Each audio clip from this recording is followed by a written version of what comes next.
भारत माता की। भारत माता की। देवी सम्मक्का सरलम्मा की जय। यदाद्री लक्ष्मी नरसिम्हा स्वामी की। सकल जनसभा को వచ్చిన తెలంగాణ బంధువులు కూడా శుభాకాంక్షలు। तेलंगाना की इस महान धरती को मैं आदरपूर्वक नमन करता हूं। ऐसा लग रहा है जैसे मैं अपने कुटुंब के बीच आ गया हूं, अपने परिवार के बीच आ गया हूं। आप सभी तो मेरा परिवार हो। ना कुटुंब सभ्युलारा, बीसी आत्मगौरव सभा इसका हिस्सा बनना मैं अपना सौभाग्य मानता हूं। और ये धरती, ये मैदान, इसका मेरे जीवन में बहुत बड़ा स्थान है। 2013 में आप सबने मुझे बुलाया था इसी मैदान में, और आप लोगों ने टिकट रखा था कि जो मोदी जी की सभा में आना चाहता है उसको टिकट लेना पड़ेगा, पैसा देना पड़ेगा। हिंदुस्तान के राजनीतिक जीवन की ये पहली और सबसे बड़ी घटना थी, और पूरे विश्व में खबर फैल गई, हिंदुस्तान के जन जन में पहुंच गई, और एक प्रकार से इसी मैदान में मोदी को प्रधानमंत्री बनाने की पक्की नींव रखने का काम हैदराबाद ने, इसी मैदान ने आप लोगों ने किया था। और मैं आज विश्वास से कहता हूं, जिस मैदान से मिले आशीर्वाद, मोदी को पीएम बना दिया, इसी मैदान के आपके आशीर्वाद बीजेपी का पहला मुख्यमंत्री, बीसी मुख्यमंत्री यहीं से बनेगा।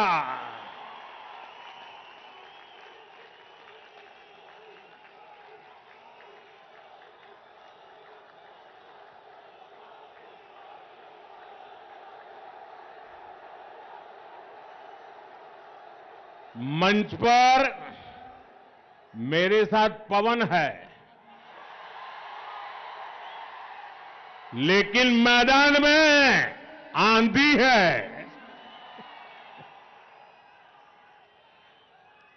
तेलंगाना में बदलाव की जो आंधी चल रही है, उसे इस विशाल जनसभा में भी महसूस किया जा सकता है।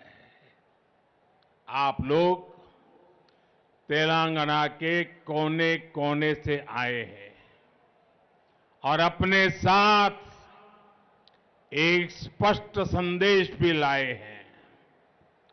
तेलंगाना का विश्वास अब बीजेपी पर है। हमारे बीसी साथी हो, गरीब हो, दलित हो, एसटी, एससी भाई बहन हो, सभी ने तेलंगाना में परिवर्तन का मन बना लिया है। पिछले 9 वर्षों से यहां तेलंगाना में विकास विरोधी, बीसी विरोधी, एससी एसटी विरोधी सरकार है। इस 30 नवंबर को आप लोगों के पास तेलंगाना की बीसी विरोधी सरकार को उखाड़ फेंकने का बेहतरीन अवसर है। अब तेलंगाना में कमल ही कमल खिले, ये आपको सुनिश्चित करना है। ना कुटुंब सभ्युलारा, तेलंगाना का गठन 3 मुद्दों पर हुआ था। पानी, पैसा और रोजगार। नीलू, निधुलू और नियामकालू, इन तीनों मुद्दों पर जन विरोधी सरकार ने तेलंगाना के लोगों के साथ धोखा हुआ है। अलग तेलंगाना राज्य के आंदोलन में हमारे बीसी भाई बहनों की बहुत बड़ी भूमिका थी। वो आंदोलन में सबसे आगे थे। अलग राज्य के लिए हमारे कितने ही साथी शहीद हो गए थे, लेकिन तेलंगाना बनने के बाद यहां ही सरकार ने सबसे बड़ा धोखा हमारे बीसी साथियों के साथ ही किया। यहां की सरकार ने बीसी हितों की लगातार उपेक्षा की। तेलंगाना में इतनी बड़ी ओबीसी, एससी, एसटी आबादी है, लेकिन उनकी आकांक्षाओं पर बीआरएस ने कभी ध्यान नहीं दिया। वो अपने परिवार में ही लगा रहा। यहां तो बीआरएस की 2 टीमें तो साफ दिखती हैं, एक पर्दे के पीछे सी टीम भी है। ये कांग्रेस का सी है ना, ये सी बीआरएस की सी टीम है। एक कांग्रेस बीआरएस की सी टीम है। बैकवर्ड क्लास की आकांक्षाएं कांग्रेस के भी एजेंडे में शामिल नहीं है। कांग्रेस और बीआरएस दोनों के ही डीएनए में 3 बातें कॉमन है। एक, परिवारवाद। दूसरा, भ्रष्टाचार। और तीसरा, तुष्टीकरण। इन परिवारवादी पार्टियों के संरक्षण में भ्रष्टाचार फलता है, फूलता है, और अवसर भी सिर्फ और सिर्फ नाते रिश्तेदारों को ही मिलता है। परिवारवाद की मानसिकता से चलने वाली बीआरएस और कांग्रेस यहां कभी भी किसी बीसी को सीएम नहीं बनने देगी। साथियों, ये एनडीए है, बीजेपी है, जो ओबीसी हितों का सबसे ज्यादा ध्यान रखती है, उन्हें सबसे ज्यादा प्रतिनिधित्व देती है। बीजेपी का हमेशा से ये प्रयास रहा है कि दलित, पीड़ित, शोषित, वंचित, पिछड़े, आदिवासी समुदाय को उचित प्रतिनिधित्व मिलता रहे। जब अटल बिहारी वाजपेयी की सरकार थी और हमें सेवा करने का मौका मिला, तो एपीजे अब्दुल कलाम जी को हमने देश का राष्ट्रपति बनाया। 1996 में जब आदिवासी नेता पीएस संगमा जी का नाम लोकसभा के स्पीकर पद के लिए चुना गया तो अटल जी ने समर्थन का नेतृत्व किया। 2012 में राष्ट्रपति चुनाव में भी बीजेपी ने पीएस संगमा जी के नाम का समर्थन किया। एनडीए ने ही जीएमसी बाल योगी जी को स्पीकर पद के लिए नामित किया था, जो देश के पहले दलित लोकसभा अध्यक्ष बने थे। जब बीजेपी को अवसर मिला तो उसने दलित समुदाय से रामनाथ कोविंद जी को राष्ट्रपति बनाया। जब बीजेपी को मौका मिला तो उसने आदिवासी समुदाय से द्रौपदी मुर्मू जी को राष्ट्रपति बनाया। और यही मैदान है जिसने आदेश दिया था आप लोगों ने, और जब पूर्ण बहुमत बीजेपी को मिला और देश में पूर्ण बहुमत वाली सरकार का पहला ओबीसी प्रधानमंत्री बनाने का आपने मुझे अवसर देकर के एक ओबीसी का सम्मान किया था। और जैसे इसी मैदान से पूर्ण बहुमत वाली सरकार का ओबीसी प्रधानमंत्री पहली बार बना, पूर्ण बहुमत वाली सरकार का बीजेपी का सीएम भी ओबीसी पहली बार यहां बनने वाला है। परिवारवादी पार्टियां कभी किसी दलित, किसी पिछड़े, किसी आदिवासी को आगे नहीं बढ़ने देती, जबकि आज भाजपा देश की एकमात्र पार्टी है जो ओबीसी समुदाय को सबसे ज्यादा प्रतिनिधित्व देती है।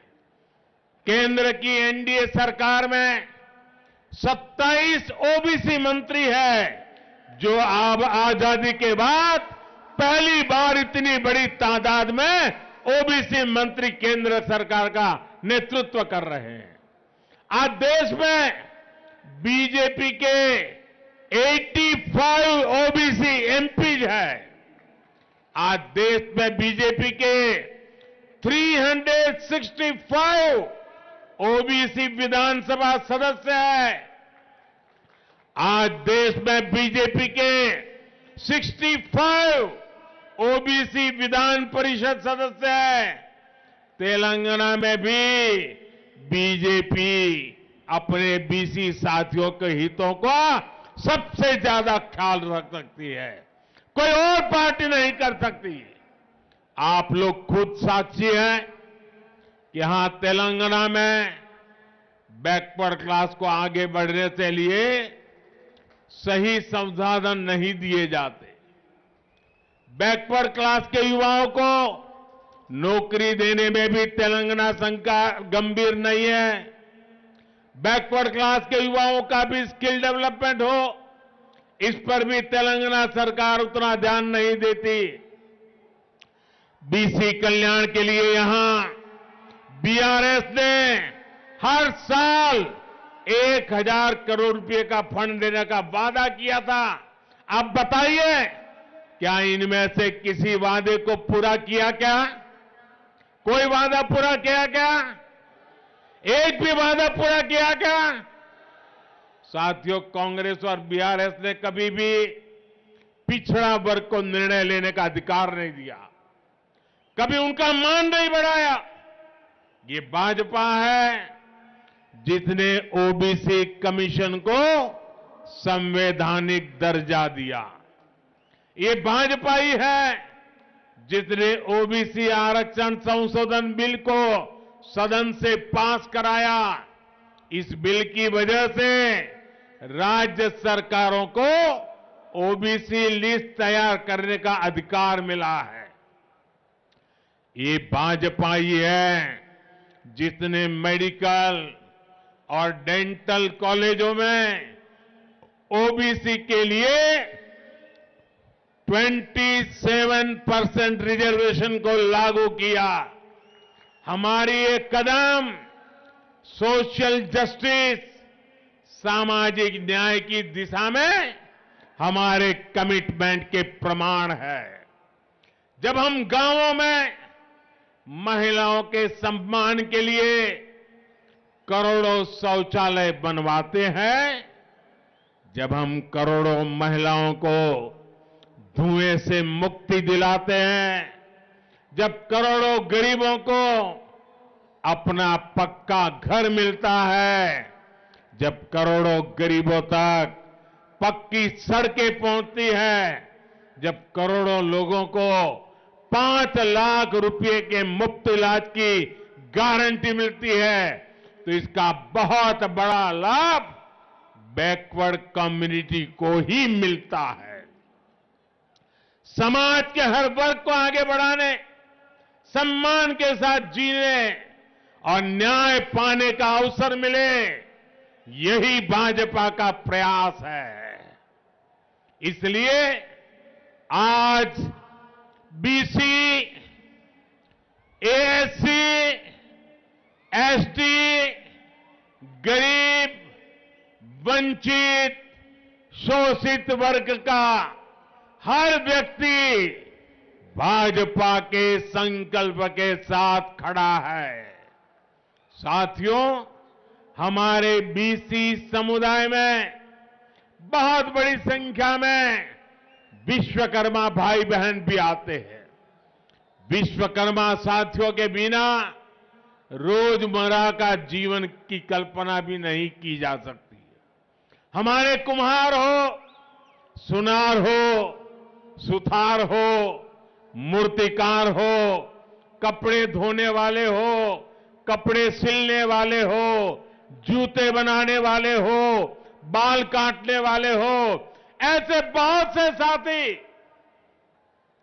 बीसी समुदाय से ही आते हैं। ऐसे लोगों के लिए ही भाजपा सरकार ने पीएम विश्वकर्मा योजना बनाई है। इस योजना के तहत हमारे विश्वकर्मा भाइयों बहनों पर 13,000 करोड़ रुपए खर्च किए जाएंगे।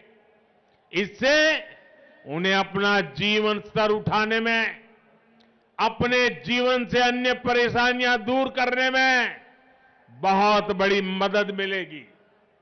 ना कुटुंब सभ्युलारा कहते हैं, अहंकार किसी का भी हो उसको टिकने नहीं देता है। बीआरएस के नेताओं में भी वही अहंकार दिखता है। 2019 के लोकसभा चुनाव में तेलंगाना के लोगों ने ऐसे अहंकारी सीएम को अपने वोट की ताकत से जवाब दिया था। इसी बौखलाहट में यहां के नेता मोदी को गाली देते रहते हैं। बीआरएस के भ्रष्टाचार के तार दिल्ली के शराब घोटाले से भी जुड़े हुए हैं। जांच एजेंसियों ने जब उनके भ्रष्टाचार की जांच शुरू की तो ये लोग जांच एजेंसियों को भी गालियां देने लगे। लेकिन आज मैं ऐसे लोगों को डंके की चोट पर कहना चाहता हूं, भ्रष्टाचार के खिलाफ कार्रवाई होके रहेगी। जिन्होंने जनता को लूटा है उनको लौटाना ही पड़ेगा।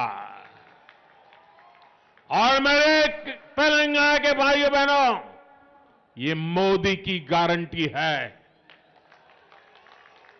साथियों, बीआरएस और कांग्रेस अलग अलग नहीं है।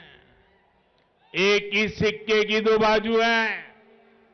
कांग्रेस ने 7 दशक में परिवारवाद और भ्रष्टाचार का जो मॉडल डेवलप किया, बीआरएस उसी पर चल रही है। दोनों की मंशा मिलकर राज्य की संपत्ति को लूटने की है। ये दोनों पार्टियां अपने बेटा बेटी को आगे बढ़ाने में लगी है। उन्हें आपके बेटे बेटियों की कोई परवाह नहीं है। बीआरएस ने सत्ता में आने के लिए जो बड़े बड़े वादे किए थे, उनमें से किसी वादे को पूरा नहीं किया। तेलंगाना की सरकार ने युवाओं के साथ सबसे बड़ा विश्वासघात किया है। टीएस, पीएससी परीक्षा की तैयारी कर रहे छात्रों को 9 वर्षों से सिर्फ और सिर्फ धोखा मिल रहा है। छात्रों ने वर्षों तक परीक्षा होने का इंतजार किया और जब परीक्षा का ऐलान हुआ तो पेपर लीक हो गया। बीआरएस की नाकामी ने तेलंगाना की एक पूरी पीढ़ी का भविष्य बर्बाद कर दिया। और ये हाल सिर्फ एक परीक्षा का नहीं है, राज्य में होने वाली हर परीक्षा में गड़बड़ी इस सरकार की पहचान बन गई है। आज युवा पूछ रहे हैं, बीआरएस के रोजगार के वादे का क्या हुआ? हर महीने बेरोजगारी भत्ता देने का वादा करके बीआरएस ने इस वादे को भी पूरा नहीं किया। आज भी तेलंगाना में टीचर्स के हजारों पद खाली है और हजारों स्कूल तो ऐसे हैं जहां सिर्फ एक टीचर है। आप मुझे बताइए, तेलंगाना के युवाओं को धोखा देने वाली, उनके भविष्य से खेलने वाली बीआरएस सरकार जानी चाहिए कि नहीं जानी चाहिए? ये सरकार जानी चाहिए कि नहीं जानी चाहिए? इनको हटाना चाहिए कि नहीं हटाना चाहिए? हर गांव गली से हटाना चाहिए कि नहीं हटाना चाहिए? ना कुटुंब सभ्युलारा, बीआरएस ने तेलंगाना के मेरे गरीब भाई बहनों पर उनको जो डबल बेडरूम के वाले घर देने के सपने दिखाए थे, लेकिन ये वादा भी बीआरएस का हवा में उड़ गया। एक तरफ बीआरएस का ट्रैक रिकॉर्ड है तो वहीं बीजेपी का सेवा काल भी है। केंद्र में बीजेपी सरकार ने हमारे पिछले 9 साल के सेवा काल में गरीबों को 4 करोड़ पक्के घर बना करके दिए हैं। पीएम आवास योजना अर्बन के तहत तेलंगाना में भी शहरों में 2,50,000 से ज्यादा घर बने हैं। हमने गरीब की हर चिंता का, हर जरूरत का ध्यान रखा है। 3-4 दिन पहले ही हमने ये भी तय किया है कि पीएम गरीब कल्याण अन्न योजना को, आप जानते हो, जब कोविड का कालखंड था, पूरी दुनिया जिंदगी और मौत का संकट झेल रही थी। परिवार में एक व्यक्ति दूसरे को मिल नहीं पा रहा था, कामकाज ठप हो चुके थे। तब गरीबी से निकला हुआ मोदी, जो गरीबी को भली भांति जानता है, समझता है, गरीबी को जी करके आया है, उसने तय किया कितना ही संकट क्यों ना आ जाए, मैं गरीब के बच्चों को भूखे नहीं सोने दूंगा।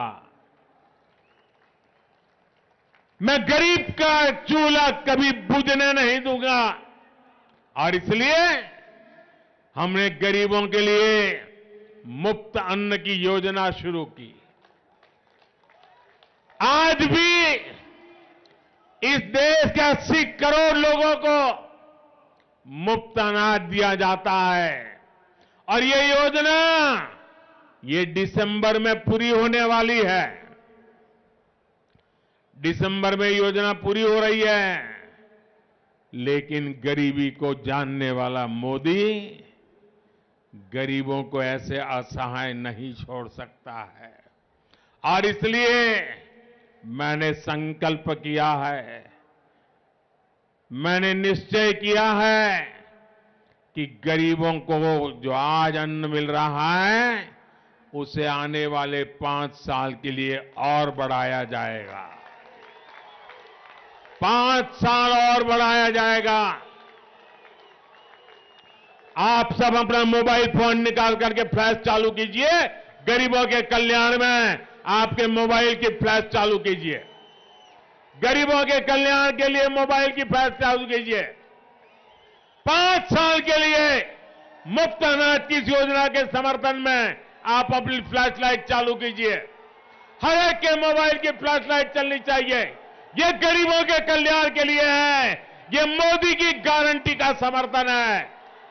ये मोदी की गारंटी का समर्थन है। गरीबों का कल्याण ये हमारे दिलों में है और इसलिए इतना बड़ा जन समर्थन मिल रहा है।